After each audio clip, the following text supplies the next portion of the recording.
চাকতাইয়ের হাজী সুবাহান সওদাগর রোডস্থ messrs Ryan training মিলায়তনে যথাযোগ্য মর্যাদায় চট্টগ্রাম রাইস মিলস মালিক সমিতির ইফতার ও দোয়া মাহফিল অনুষ্ঠিত হয়েছে।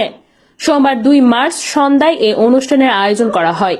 অনুষ্ঠানে প্রধান অতিথি হিসেবে উপস্থিত ছিলেন চট্টগ্রাম 12 আসনের মাননীয় সংসদ সদস্য আলহাজ এনামুল হক এনাম, চট্টগ্রাম রাইস মিলস মালিক সমিতির সভাপতি আলহাজ মাহমুদ রফিকুল্লাহ এর সভাপতিত্বে ও সংগঠনের সাধারণ সম্পাদক মাহমুদ হোসেনের সঞ্চালনায় ইফতার মাহফিল অনুষ্ঠিত হয়।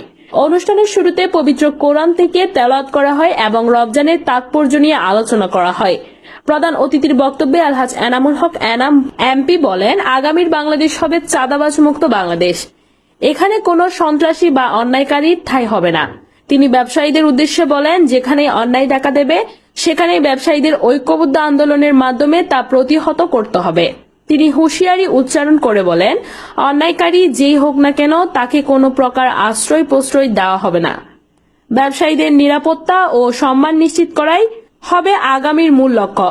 বিশেষ অতিথি ছিলেন আলহাজ উমর আজম, আলহাজ মহিউদ্দিন আহমেদ বেলাল, বাকলিয়া থানার ভারপ্রাপ্ত কর্মকর্তা ওসি মাহমুদ সোলাইমান, আলী আব্বাস তালুকদার, মাহমুদ সেলিম, ফেরদৌস ওয়াহিদ, মোহাম্মদ জামাল উদ্দিন, জহুরুল হক মজুমদার, স্বপন, সোহেল আহমদ খান বাপ্পি, আবু নোমান চৌধুরী লিটন, মোহাম্মদ উসমান আলী, মোহাম্মদ মহিউদ্দিন, মোহাম্মদ উমর ফারুক, আব্দুল গনি পিয়ার, মোহাম্মদ রাশেদ সহ ব্যবসায়ী গণ্যমান্য ব্যক্তিবর্গ উপস্থিত ছিল। সদস্যবৃন্দের স্বতঃস্ফূর্ত অংশগ্রহণে অনুষ্ঠানটি একটি মিলন মেলায় পরিণত হয়।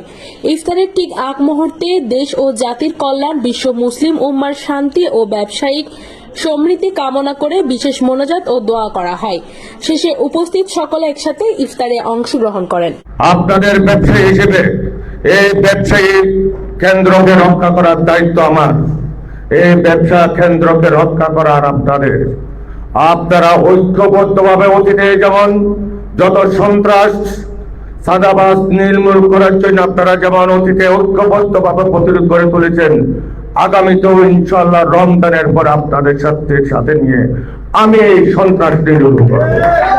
আমি ব্যবসায়ীদেরকে বলি, নিঃসন্দেহে নির্দ্বিধায় নির্ভয়ে আপনারা ব্যবসা পরিচালনা করবেন। এখানে কাউকে সন্ত্রাসী চাঁদা দিবেন না। আমি আছি আপনাদের ভাই হিসেবে আমাকে জানাবেন। এই ব্যবসায়ী হলো সরকারের একটা অংশ। এই সরকারের অংশ হিসেবে ব্যবসায়ীদেরকে রক্ষা করার দায়িত্ব কিন্তু আমাদের।